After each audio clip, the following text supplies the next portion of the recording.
the landmine stuff. So is that kind of something that you, and I think you touched on this on the last podcast, but that's something that for a lot of guys, you'll just use that as your warm-up?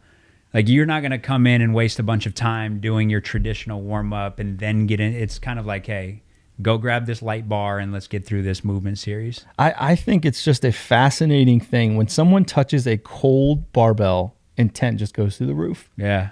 Like I can have you doing the exact same lateral squats with a 10-pound plate in your hand, and you're just going to be like, okay. But the second you're holding a barbell in front of your chest, same exact movement, there's something different about it. It's true. I don't know if it's the personality of the guys I train, or girls, and girls as well, so obviously state that. But it just dials up intent. I don't know if it's the temperature of the bar, feeling the knurl. It's almost like, you ever seen the movie Field of Dreams? Like the baseball, old school baseball movie? Yeah. When Moonlight Graham stepped onto the off the field and he wasn't a baseball player anymore. I think there's like, when it comes to mobility and warming up, it's the same thing on the platforms. Like when you're on the turf and then when you step onto the platforms, athletes are like, oh yeah, okay, now it's time to train. Yeah, totally. Or we just start on the platforms.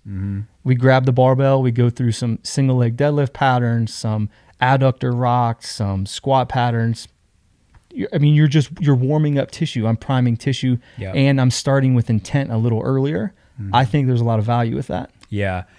Most guys, probably 80 to 90% of basketball players, if a guy like me isn't there watching, they're just going to come in and they're going to grab a basketball and they're going to start with light handles or light shooting. They're just going to gradually ramp up from there. Same thing with pro dunkers. You would think they go through this elaborate warm-up with PAP and stuff, and I kind of make them do that here and there. But on their own, they're just going to go touch the rim and then put it in a little bit and then dunk a little harder and then eventually windmill and then through the legs. Yep.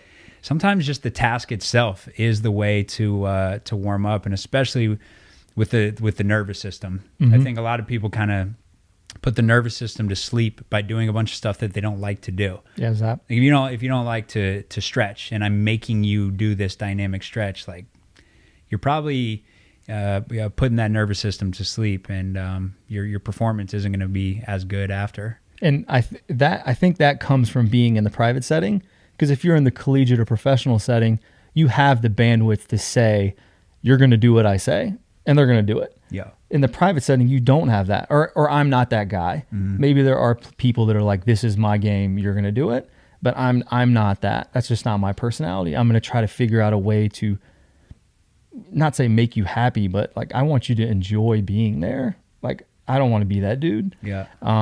So it was kind of looking at it like from a perspective, me and my ego, like I only exist, or my profession, because of them. Like I can't coach without an athlete. An athlete can athlete without me. Yeah. 100%. Like Totally. he can totally do his job without me. Yep. I need him or her. So I think once you start looking at it that way, it's like, okay, well, if I need them, how can I bring value to them? How can I imprint with them that they, I don't want to say need me, but they do need me. Like I want to be valued. I want to be wanted. So you have to meet them somewhere to get that, have that relationship. Yep. For sure. This is the first year that I've not had structured cool downs. I've always had the guys do the same thing. And this year I go, what do you like to do to cool down? And some are like, yeah, I like to stretch. Cool, do it. But like when you look at the research, there's some things that I'm a little more firm on because I know it works and you know, I got to get to it. But cool downs and post-workout stretching and post-workout ice and the studies are back and forth. They're contradicting. Absolutely. Like we don't really know. And it's possible that nothing really works that well. And so it's like, you know, what do you do? Some guys like, I'm big on ice baths. Let's fill up the ice bath. You know, some guys, I'm big on stretching. Okay, cool, stretch. I got one guy who's like, yeah, I don't think anything works. And I'm like, yeah, you're right. It's like people are chasing this magic method and really it's just like reduce stress, eat healthy and sleep. And that's what's going to work. But he goes, yeah, I don't think anything works. So I usually just do some low level movement. I'll jog or walk. And I'm like, yeah, cool. Let's do that. I got a trampoline, go bounce on the trampoline for 5 minutes. Yeah. And so I got all these different guys doing these different cool downs just based on what they think works for them.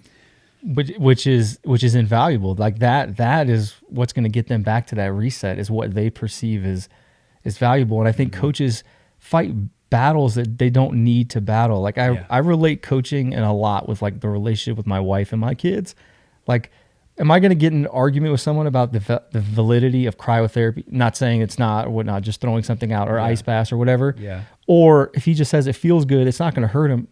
Whatever, man. Yeah. Like, go for it. Like, go knock yourself out. Like, I want to go do this new Reiki therapy. Perfect. Go for it, man. Like, why not? Like, if there's a huge downside, okay, now I'll step in. I'll pick that battle. Yeah. If there's no huge downside What's and the point? he thinks it works, well, then it probably will because the brain is very powerful. The only thing more powerful that, in my experience, that I've seen in the placebo effect is the nocebo effect. When you tell someone something doesn't work, and that's the thing they've been relying on for the past year. Yeah. Like, dude, I've been doing cryotherapy every week, and that's been the thing that saved me. And then I come in and say, yo, cryotherapy's stupid. Yeah. He's like, what?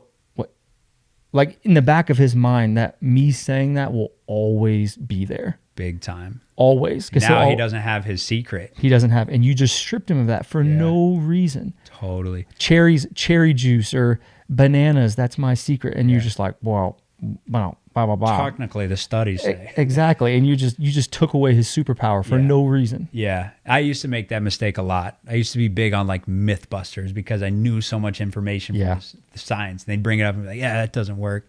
I did the same thing. Yeah. Now it's just like, as long as it's not going to hurt you. There's some stuff where they're going to like, hey, check out this guy's program. I'm feeling good. And I'm like, I don't know if I would do that. I would stop that. Because that probably will hurt you. But there's other things where I'm just, I'm not gonna choose that battle. Come in with their like new recovery spandex knee brace type thing, and they're like, this is going to speed my recovery up from my squat day. And I'm just like, sure, man. Yeah. Like whatever. Like, these new socks help circulation. Awesome. Yeah. Go for it, man. Like, there's no negative outcome. What's the point of me saying anything? Yep.